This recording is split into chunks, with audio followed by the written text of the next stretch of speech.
That's better.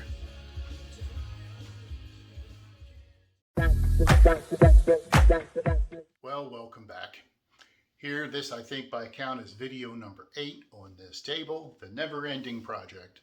So I'm done with the pedestal, I'm done with the legs, I'm done with the bird cage. So the only thing left is the top. That's what I've been working on all day today. All day, 3.5 hours. But what I've been doing, since this was cut with a router, I was just finishing up the edge, making it nice and pretty, so when I stain it, it looks nice. And I've been adding to these little indents here, just kind of shaping it, making it round, so it looks a little more custom. It's turning out nice. But this will be the last time you see this in this form, and then the next time, I hope to be putting finish on it. Thanks for hanging with me. This video, then maybe one more. So here, I'm making the braces for the bottom of the table. So this will keep the top flat, but because it's going to go across the grain, these holes need to be elongated. I left the one in the middle set, you know, it's not elongated to kind of center this on the table.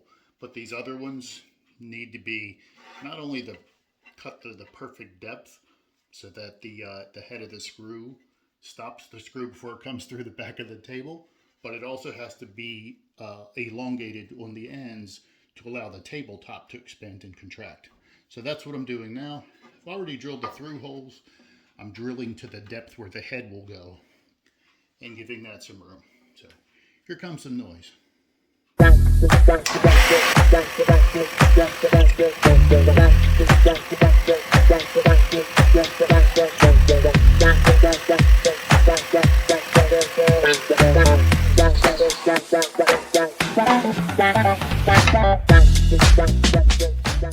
Okay, so a couple things here.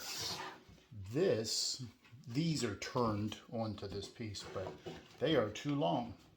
And so I'm sure there's a tool specifically designed to measure the depth of that hole. I might even have one, but a quick trick, take a dowel the same size, pop it in there, a small pencil mark,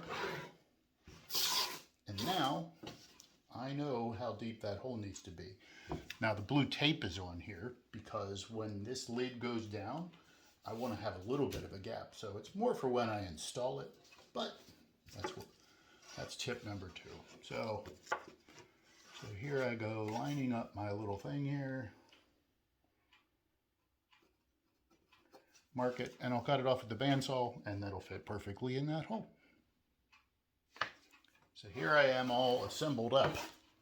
And so one of the things when I made my jig to cut this top, I had a pivot hole and I left it because now, as you can see, I can line up that hole, get this assembly just where I want it, and then screw it down to the top. Brilliant. But then I will probably plug that, sand it nice and smooth. You'll never see it.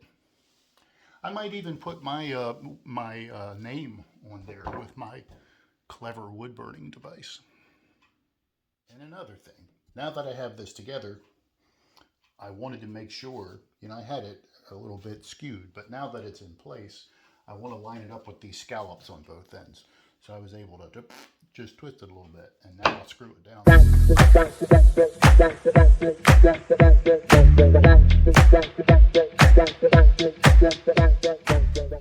So let me point out some of these challenges I'm having. So as you can see, there's some issues here. This is where, when I cut the pattern out, the two pieces came together. And so there was a little bit of I'll just call it an elevation problem. So I dug in a little bit deep with the bit here. It cut a little deep here. These are burn marks from the bit. And I think you can kind of tell this here is, on these two sides are deeper. So I'm trying to cut this area down just a little bit. And as much as I can, remove this and make this nice and straight. What I'm doing, I go the other way here, but I have the gouge that I'm using to kind of cut some of this out like that. And I have a skew chisel that I'm using to refine this edge a little bit, and various other things. I have little pieces of dowel inside pieces of old sanding discs, which actually works pretty well. So I'll just keep working at it. I'm not going to get it perfect, but I want it better than it is. So we'll see how it goes. So I'm getting there. This is much deeper now. I'll point out I put this piece of tape up here. When you're carving, it's helpful to have that contrast to see the difference where the line is, where that break is supposed to be. And then when you're sanding, so I've been using this little piece of dowel. I'm trying to do this one-handed, but basically, I wrap the sandpaper in that little piece of dowel, which follows that rounded contour. It helps me to sand what I want to sand and not sand what I don't want to sand. It's not as easy down here, but I'm working on that. This is looking really good. So real quick, I'm done with this part. And so I'm going to leave this. This little divot here is still visible. And these look much more pronounced on the camera when they get stained and finished. I don't think that'll be too bad. The contour is straight and it's kind of where I wanted to go with the curve. It still has to be finished sanded, but it's pretty close to being shaped. So before I move this, oh, the other thing is this. I put this piece of tape down to avoid scratching across the grain here. Excuse me. While I was working on that. But what I find useful is these sanding blocks. So what I do, let's just get rid of that. The sanding blocks help get right up to here into that joint. And it's important to go with the grain at this point. So I can get right up there and just drag it like that. It's a little tedious, but it does a good job. The next thing I'm going to do is use my card scrapers to try to get this good and smooth in the surface while I have the top kind of secured where it is now. Gives me a good angle and I will go for it. So there you have it. I've done this whole half of the table in just a few minutes with this card scraper. That's the amount of dust or shavings I've kicked up. It takes a little getting used to getting into these corners, but I'll just finish that up by hand on a smaller scale, maybe with a little sandpaper, maybe just with careful scraping with the card here. But for that, my wife will thank me for not putting this into the air filter system. I kind of like it too. Okay, so here's the latest thing. I am adding this little detail here.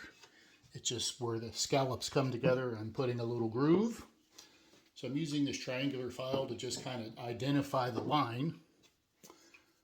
And I kind of just shape it by eye. I'm using my trusty 100 grit block to kind of give this a little shape.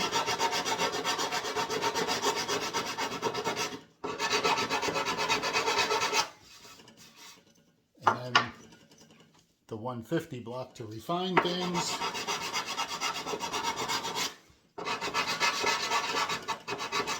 And when I'm satisfied that looks nice and round-ish,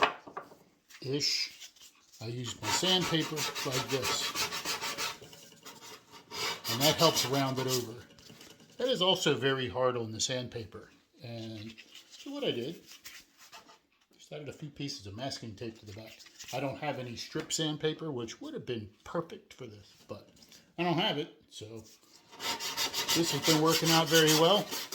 Again, try to sand with the grain, but it's not always possible everywhere on here, so.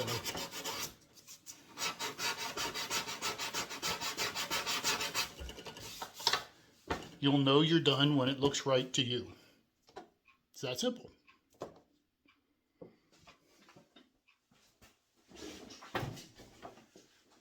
So I'm about done with this for today. What I've done, I've gone from about right here to here, not quite half. But what I've done is refined all these to my satisfaction, sanded them, straightened them, got as many of the burn marks and other little stray cuts out of the way as I can. I used my card scraper to flatten the top, at least this much of it. And I've been adding these little scallop details to the little V shapes and rounded the edge over. This is what will amount to being finished. So I have just over half the tabletop to go, and this part will be done. Then I can start really putting this together, stain it, finish it, and move on.